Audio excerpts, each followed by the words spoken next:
नालेसफाईच्या ठेकेदारांची मुजोरी आणि ठाणे महापालिका प्रशासनाच्या निष्काळजीपणाची झळ कळवा येथील साईनाथनगर शनी मंदिर परिसरातील नागरिकांना बसली आहे। घरात पाणी शिरल्यानंतर नाल्यातील गाळ काढण्यासाठी महापालिकेच्या आपत्कालीन यंत्रणेला पाचारण करावे लागल्याने काँग्रेसने प्रशासनावरती जोरदार हल्लाबोल केला आहे। पावसाळ्यापूर्वी नालेसफाई करून नाले सुरळीत प्रवाहित ठेवणे ही संबंधित ठेकेदाराची करारानुसार जबाबदारी आहे। मात्र प्रत्यक्षात हे काम वेळेत न झाल्याने मुसळधार पावसात नाल्यांमध्ये गाळ साचला आणि त्याचा फटका नागरिकांना बसलाय। अनेक घरांमध्ये पाणी शिरल्याने मोठं नुकसान झालं असल्याचा आरोप काँग्रेसने केलाय।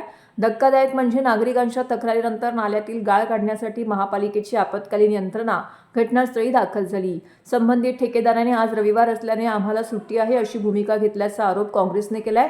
त्यामुळे कोट्यावधी रुपयांची नालेसफाईची बिलं ठेकेदारांनी घ्यायची आणि प्रत्यक्ष काम मात्र महानगरपालिकेच्या आपत्कालीन यंत्रणेकडून करून घ्यायचे का, असा संतप्त सवाल काँग्रेस शहर जिल्हा अध्यक्ष राहुल पिंगळे यांनी केला आहे। या संपूर्ण प्रकरणाची उच्चस्तरीय चौकशी करून संबंधित ठेकेदाराची बिलं रोखावी, त्यांच्यावर दंडात्मक कारवाई करावी आणि जबाबदार अधिकाऱ्यांवरती शिस्तभंगाची कारवाई करण्यात यावी अशी मागणी काँग्रेसने केली आहे। अन्यथा नागरिकांना सोबत घेऊन तीव्र जनआंदोलन छेडण्याचा इशारा देखील त्यांनी दिला आहे।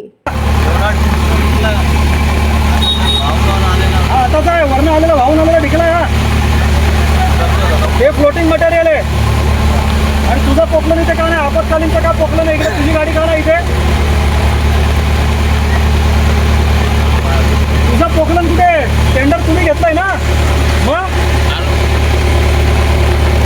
अरे मित्र, तुझी गाडी कुठे आहे? पोकलन कुठे आहे? का बंद आहे? आज लोकांनी पाण्यात बुडायचं, तुम्हाला सुट्टी आहे। तुमची उद्या सुट्टी संपली की तुम्ही येणार? अरे तू येऊन नाही, हा आपत्कालीनचा पोकलन टेंडर तुम्ही घेतला, तुम्ही साफ करायचं आहे ते।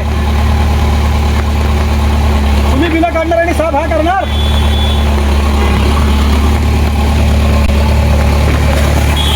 सरळ सांगतो, आम्हाला सुट्टी आज रविवारी। लोकांच्या घरांनी पाणी आहे, लोक जेवलेली नाहीत, लोकांच्या घरामध्ये साफ आहे, घुसले नाहीत सगळे। आणि हा सांगतो की आज आम्हाला रविवारी सुट्टी आहे, सोमवारी करू। याची ती जबाबदारी आहे, ठेकेदार घेतलेला आहे, ठेका घेतलेला आहे, त्यांची साफ करणं। हा ॲक्सिवेशन करून हा माल काढलेला तर सांगतो माणसं नाही आमच्याकडे। मग ज्या लोकांकडे माणसं नाही अशा लोकांना तुम्ही कामं कसं करता देता? आणि हा पोकलन आहे, हा आपत्कालीनसाठी दिलेला पोकलन आहे। आपत्कालीन परिस्थितीमध्ये आपत्कालीनवाला काम करतोय आणि हा म्हणतो उद्या येणार, म्हणजे आज लोकांनी पाण्यात बुडायचं आणि मरायचं। आणि याची माणसं नाही तर पोकलन उद्या येणार, ही परिस्थिती आहे। टेंडर एकाचं आणि काम दुसरा करणार आणि बिला यांनी खायची। उद्या येणार का?